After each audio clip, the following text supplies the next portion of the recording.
Hello, everyone, and welcome back to the Locked In podcast. Back in the studio today, I am Taylor. And I am Dan. Indeed. We'll just get straight into the news because neither of us are doing anything interesting in our lives. So No. So first on the docket today, Jarell Quansah of Liverpool has left to join Ten Hag's Leverkusen. £35 million, which, as a Man United fan, I'm incredibly jealous of. Because we can't even seem to get rid of our generational prodigies for 35 million. So, yeah, I mean, another genius bit of business dealing from Liverpool, really. It's what they do, isn't it? It's what they do. They're renowned for it. And was Quansah academy player? Yeah. Yeah. So it's just pure profit. Yeah, done very well. I think that's actually... I think it's a good price for Leverkusen. When you think he's, 20 years old? 21? 22. 22? Yeah, he's 22. But as a centre-back, he'll keep going till he's 37. I think that clearly his best years are ahead of him. He's only going to improve, realistically. Yeah. And I think if you've got him up against the likes of Harry Kane and some of the Bundesliga strikers, I think that, it's only going to develop him well. 100%, yeah. I mean, they've done some really good business dealings this transfer window so far. Obviously, they got the 10 million quid for Trent 4 weeks early. Yep. They got the 35 million for Quansah. So they're I hate to admit it, but they know what they're doing. It just made me think that, for the amount that Man United struggle to get rid of their, Man City are the absolute kings doing this. Unproven academy players for big money. You look at the amount that they've sold, there's an enormous list of players that are quite good now to players you've never heard of, and they always seem to get good money for them. Yeah. And, Man United are looking at selling Garnacho now, and they're struggling to get 35-40 million for him. And this is a player who's played, knocking on 100 games in the Premier League. Yeah. And you just think, what's the difference there? Do you know what I mean? I know that there's an attitude thing with the Garnacho, and I get that. But it was only January that there were teams looking at paying 60-70 million for him. Yeah. When the Man United said no. No. So it's not annoying, but it's like it makes you wonder, why is there a difference? Why can't we sell? Like when that Zidane Iqbal left. Do you remember him from the academy? Iqbal? Yeah. He was tipped to be pretty good. He didn't join a massive team. It was a team in Holland. But they got £100,000 for him. What? I'm like, if that was Man City, they'd have got 5 million. Minimum. Do you know what I mean? Yeah, it's just Poor why business. even if they don't turn out to be amazing, why are the transfer fees so small? I think it's just no one wants to touch Man United with a barge pole. No. And obviously they've seen that as a buying club they'll overspend, but they've also seen that they'll undersell, and that is just what they'll do, and they'll take the money that they're given at the minute. Yeah. Which is crazy to think that, a young lad like Garnacho that scored fucking goal of the season with that bicycle kick against Everton, and he can't be picked up for 35 mil, and Quansah's just gone to buy Leverkusen for 35 mil. It is madness. It is. It really is. I can't get my head around that, to be honest. No, it's I don't get it. It just seems. Well, Man United are terrible in the transfer market. You look at this Mbeumo deal. There was the equivalent for David Ornstein to the here we go for Romano is called a bomber. What did you just say? Fabrizio Romano, when there's a deal ready, he goes, here we go. Oh, right, yeah. So Ornstein does the same thing, but he starts his tweet with bomber. Right, okay. Right? So the here we go from David Ornstein for Mbeumo was 3 weeks ago. Right. What the fuck are they doing? Yeah, What's taken 3 weeks? Brentford have named their price. They've bid lower, as they would. Any team would. Brentford said no. They put in a second bid. Brentford said no. You know what they want. If you want the player, pay it. Yeah, what are you doing? Of course. FFP, maybe it's FFP reasons. They're just mindful of not overspending if they can't, especially if they can't sell players. If they can't shift Garnacho and they can't shift these other people to try and balance their books, then that could be why. Might just be an FFP thing. But why go for him in the first place then? Because they know they need to rebuild. Obviously, you've got Amorim saying that I would like these players, but it's all swings and roundabouts. If you cannot shift off your books, you can't bring new in, and I think it's as simple as that. No Champions League football next year. That's 100 million down a pan. There's so many variables that have basically put United in the shit. that it's going to be tough, very, very tough to have a solid season this season for Amarin. I don't see how. Because he can't buy who he wants. No. I mean, Cunha is a good start. Do you know what I mean? But the problem is they need 4 or 5 more, and they're going to have to wait. They're going to have to wait until they can like you said, they're going to have to wait until they've offloaded Rashford, Garnacho, and about probably 2 or 3 more. Anana's another one, and all this. Amarim's come out and said what he wants. He wants Diogo Costa, the Porto keeper, and I can't remember the other player that he wanted. Probably Gyökeres, but yeah, it's just like the man's telling you. So if it's a case of having to sell Garnacho for 30 million, get on with it. Do you know what I mean? Like, he's never going to play for the club again. All you're doing by keeping him there is lowering his value. Yeah, literally. It's the same as Sancho. Of course. Offload him, get rid of him. Yeah. Do you know what I mean? And Anana as well. The same story. It's just a case of Amarim has said he has no problem with him personally, but he doesn't want him. Yeah. Why are you letting him come out in the press and say, I want to fight for my place? No, you haven't got a place. There's no place to fight for. Well, that's only if there's interest in someone buying him.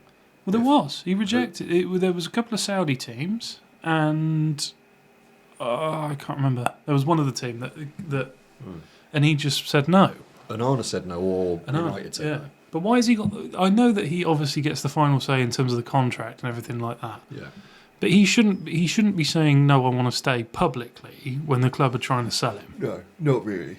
No. Because it puts teams off. Of course. Yeah. I don't know. I've said it before, the players have far too much power in that club. Yeah. Yeah, It's but... going to be interesting. Yeah. But Leverkusen have done well with Quansah. I think it's a good deal both ways. I think, it does. It wonders for their PSR. Obviously, they've spent big, so they can write off a lot of that already. Yeah. And they've done really well. You've got to hand it to them. This just shows what a well-run club can do. Do you know what I mean? Of course. I would say, speaking of well-run clubs, but they're not.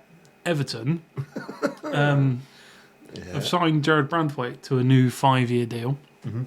And I think that's another great bit of business for them. It's almost going to feel, I think, like a new signing, because it was looking like he was going to leave as of 6 months ago. It was looking like he was going to leave. Man United obviously put in 2 big bids for him last year. Everton turned him down, fair enough. I think as of this season, he would have had 1 year left on his deal. So they've done it just to basically hike the value up. Exactly, yeah. They know he's going to go. Yeah. Like he can't, he's too... Well, depends on their performance this year. If they bring in a lot of new players and they can re-evolve the club and they can finish in the top half, then there's a chance he stays. If they don't finish in top 10, I don't see him staying there. I think that maybe a European club will come in for a bid.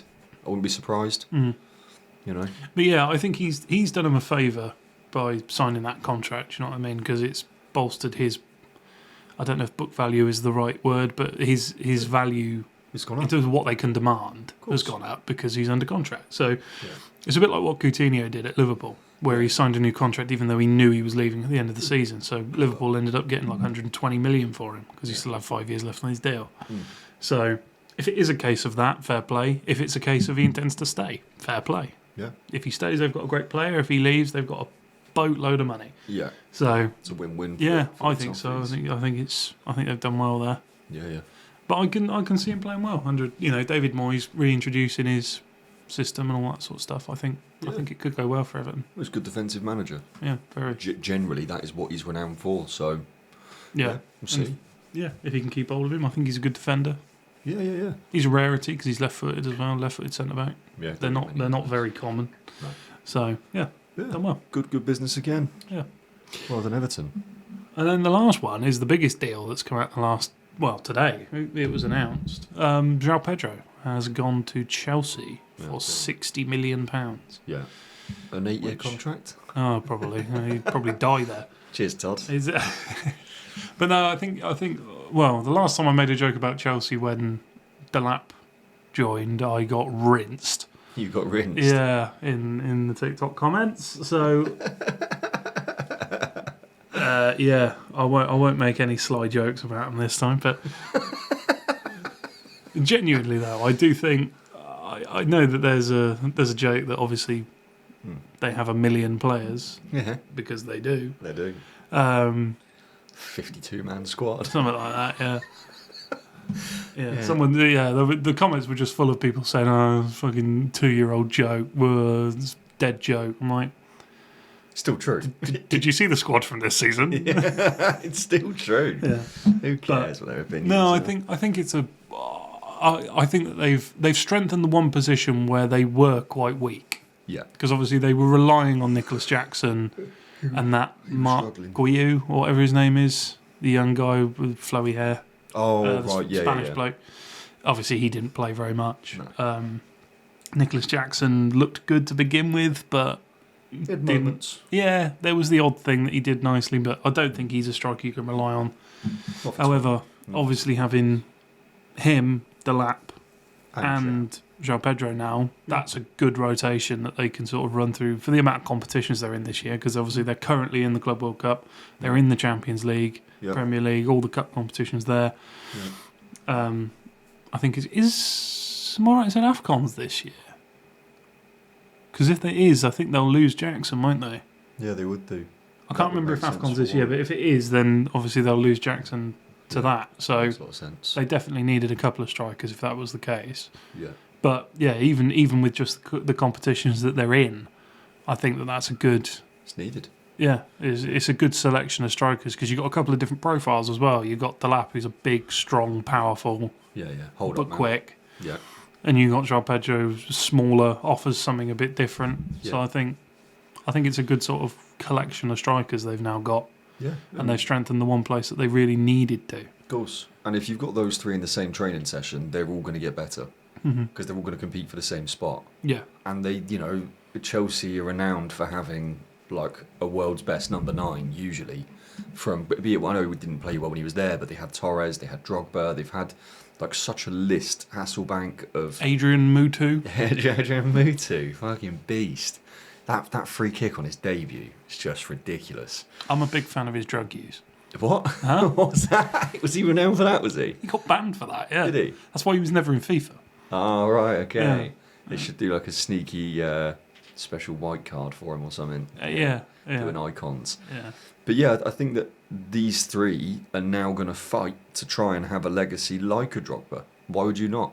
If you're at that club, that's the standard you're aiming for. You're not aiming for anything but that. So No, I don't know if they can, they've got a chance to sort of put Chelsea back where they should be, sort of thing, haven't they? It's a bit like the players, to bring it back to Man United again. Any one of you could be the reason that they get back to winning stuff. Do you know what I mean? You could be a big contributing factor. yeah, So I think that's quite a good sort of thing to strive for. I think if it was me, I wouldn't.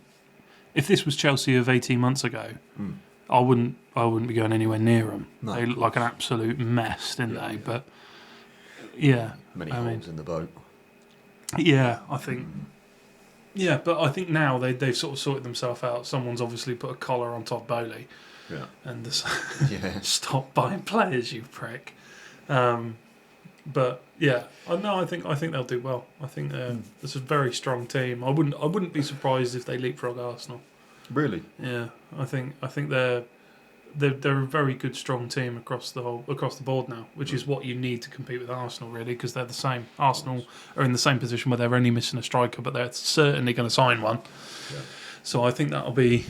I think Liverpool. I think early nailed on. I think Liverpool, unless anything goes drastically wrong, will retain the title. But Yeah, because who have City brought in? Anybody? yeah, they have signed a couple of. They've signed that Thierry Reinders. Oh yeah, no, They've signed Cherky. They have made some They've- good signings. yeah, they've made some actually. good signings, but Yeah. I think that they were so far off this year.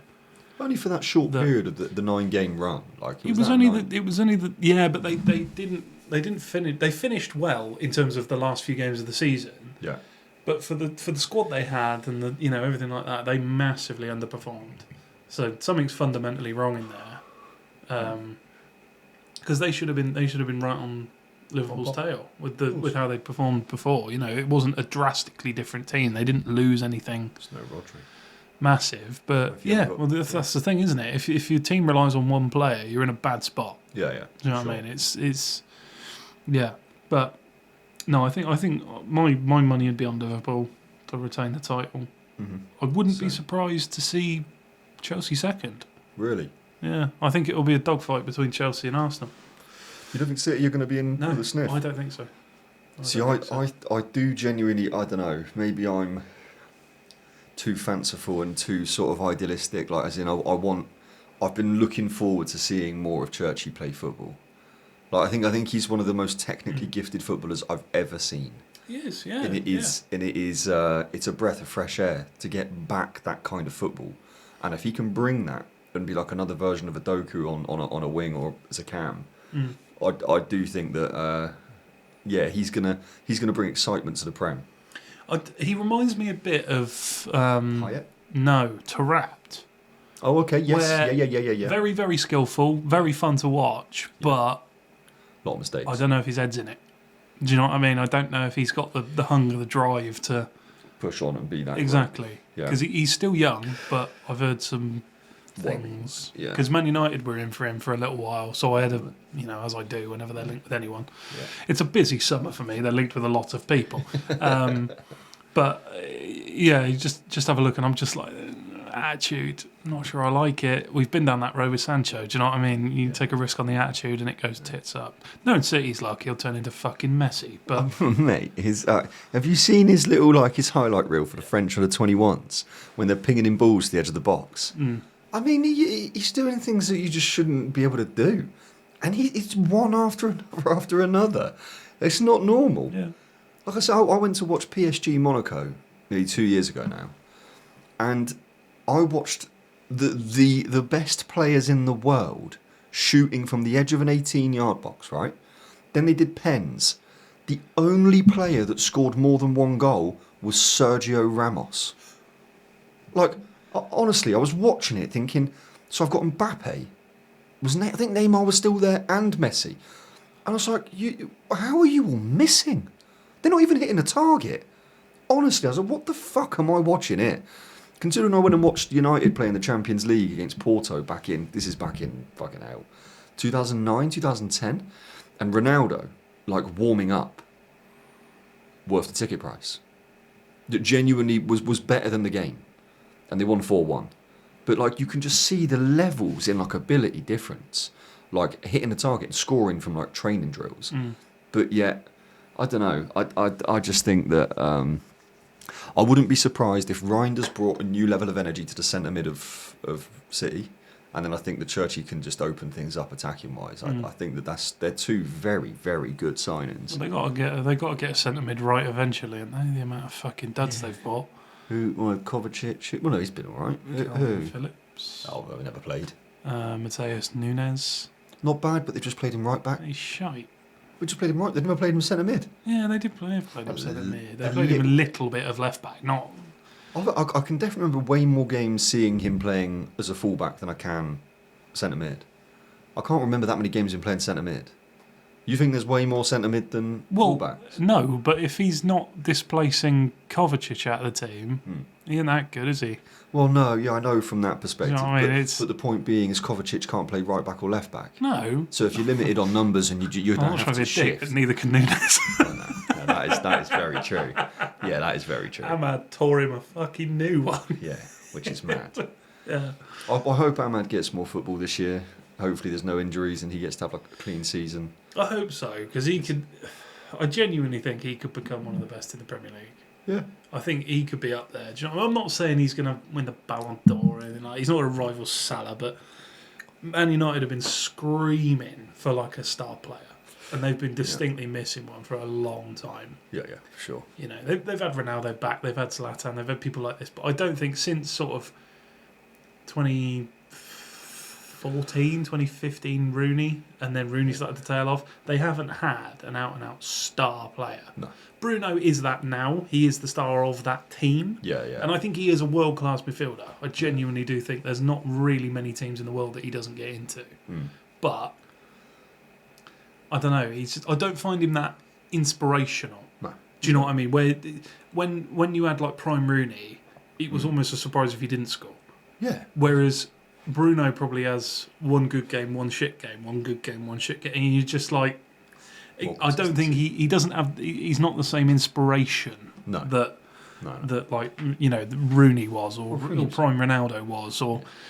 You've just named two of the best footballers ever. But they both play for Man United. This is what I'm saying. It's hard to live up to those expectations. These are the players we should. remember. Yeah, of course, and Do you that know we what I should mean? have. These are the ones that we're holding everyone to because they're the ones that we remember, and it's Of course. it's just it does put in perspective how far they've fallen.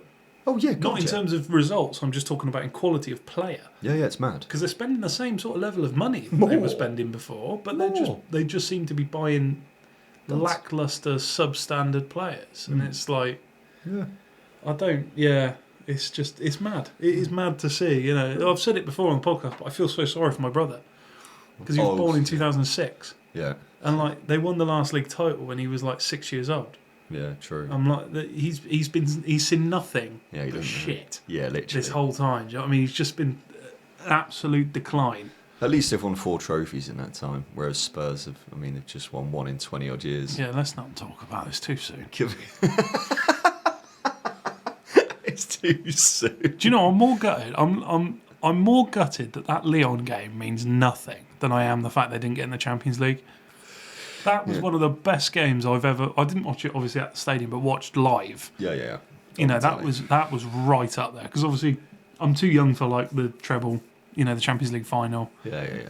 I do remember the 2008 final, but it wasn't actually a very good game. It was 1-1. Well, it's just dominance from Barca, wasn't it, really, first for a lot of it. I'm on about the one they won. Oh, right, yeah. Against Chelsea, it was like 1-1. It was shit. Sorry, yeah, the 08. And then it was a penalty shoot. The penalties were good, but the game was pretty dog shit, to be honest. But, yeah, I think that was definitely up there with the Arsenal 8-2. I remember watching that live. That was good. Yeah. That was good. Yeah. But, Bye by Arsenal. Yeah. that was good. We've got Prime Rooney. There you go.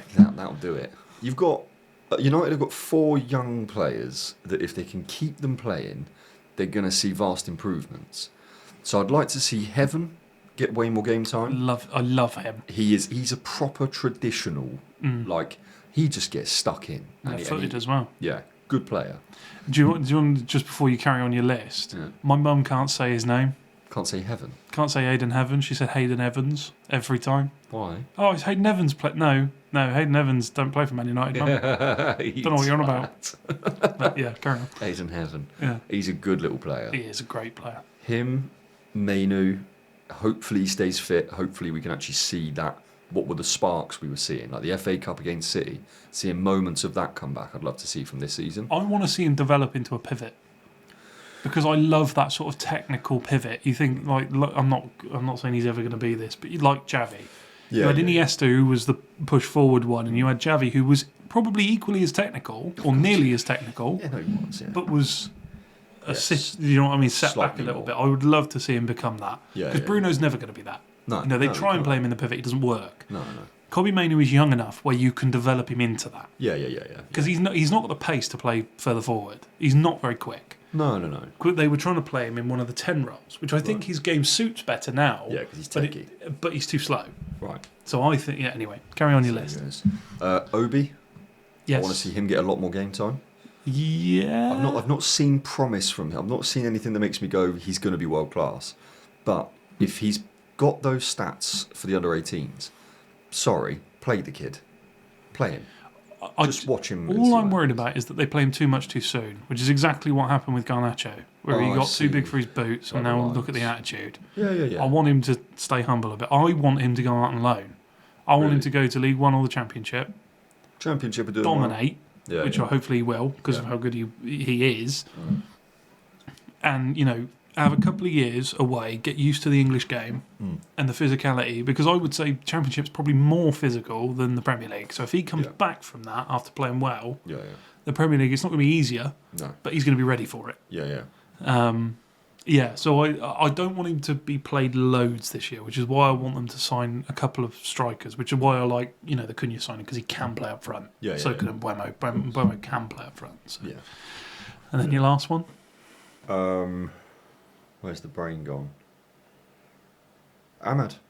Yeah. I would probably add one more to that list, which is Lenny Yoro.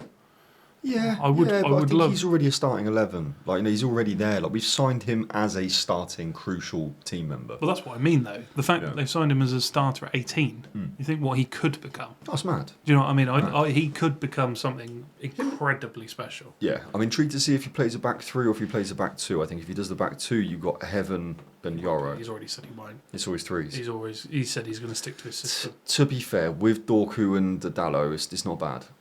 They're two good fullbacks. They're not good right backs and left backs. That they're not. But they are good fullbacks because they like to bomb on. I can actually see Ahmad playing on the right. What, as a right wing back? You reckon? He played him there a lot when he was fit. Before he got injured, he was probably playing as much there as he was in the 10. Yeah. And I think if you're signing who they're signing, I think you can easily fit him in the team because he did play well when he was there. He did play well at the sort of right wing back thing. Yeah. He's more the sort of right wing back that he wants over Dallo. Dallo's more of a right back than he is a right wing back. You think so? Yeah, 100%. I always liked Dallo as a right back because he was a bit of a marauding right back, but he is a fundamental right back. And you've got to look at who he was playing at Lisbon. He was playing right wingers as right wing, left wing backs. Right. He was playing before they were playing for Ambriam. They were playing in like a front 3. Yeah. So he likes fundamental wingers as the wing backs because their defending isn't their main thing. It's the attacking. Exactly. The stretching of the team. So I can actually see that's why I thought, and I mean it was thrown about, but I don't think it would have worked. But Anthony as a left wing back. Anthony? Yeah, but when he was struggling and he wasn't quite getting in the team, I thought, well, why don't you try? Because he's lightning quick. Who? Anthony? Anthony, yeah, he's very, very quick. Really? Yeah. I ain't never seen it. Have you not? I've not Just seen watch him be fast. He is quick, yeah. Well, yeah, because what he does is he runs to the fucking byline and he just stops and he turns back. You be as fast as you want. If you're going in a straight line forward then backwards, you're fucking useless. That's what I mean as a wing back. You're going to have a little bit more space to run into, naturally. I think he just keeps spinning on the ball and just wait for someone to come and fucking snap him. I'm going to have a go at you for dead jokes in a minute. He is dog shit. Well, no, I don't think you can say that after what he did at Betis. I can. Okay, you can. Okay, I just did. He'll never do it. He's going to leave. Yeah, because why would you come back to that toxic shite if you play that well in Spain? Do you know what I mean? Stay. You're never going to do it.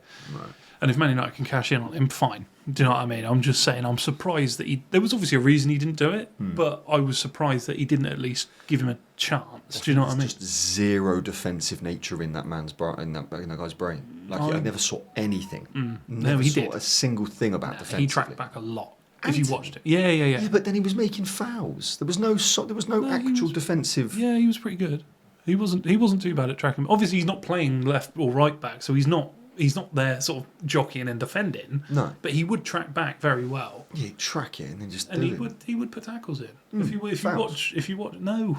Yeah, they were fouls. He's just what I'm saying is he doesn't have a defensive mind. If you can say that he runs back and he follows his man, but that means nothing. If you're not going to put a challenge in or a valuable challenge that isn't a foul, maybe he made 20% like successful tackle rates. That's not good enough for a right wing back or a left wing back. More than Sancho ever did. Do you know what I mean? Yeah, you can't compare. Sancho is an out and out left winger, or left mid. He's not. There's no defensive bone in his body. There isn't. No.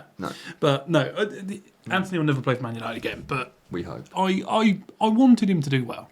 Of course, he cost you 80 million quid. No, it's not that. It's just that even after he was playing shit for ages, I was like, it's like Højlund now. I still want him to do well. Yeah. Not because he's cost us that much, not because he's this or that, just because I genuinely think there's a good player there. There's a talent for sure. You can't be in the Prem if you haven't got talent. It's like Højlund. I see. I'm going to get clowned for this, but I see a lot of the same fundamentals in Højlund that I do in Gyökeres. He's big. He's relatively physical. He's very quick and direct. Do you know what I mean? He's nowhere near the same quality, but I can see the same fundamentals. And I'm thinking, you could... The guy's only 21. What is he, 21, 22, something like that? He's got time. Strikers don't hit their prime till 27, 28. Do you know what I mean? You've got time to develop him. Yeah. And they're talking about offloading him already. And I'm like, fine, if you want to cut your losses, whatever, do it then. Yeah. But I'm like, you bought him for a reason. There's a player there. He's got 14 goals in his first year at 19. Yeah. There is a player there. Yeah. I'm like, why? Just give him a chance. He wasn't bought in as a first striker. He was bought in as a backup. Right. and you never signed the fucking first striker. Oh, I see. Right. Yeah. Fucking idiots. Like, you bring in a Gyökeres, even a Mateta, someone like that who can play in front of him, Yeah.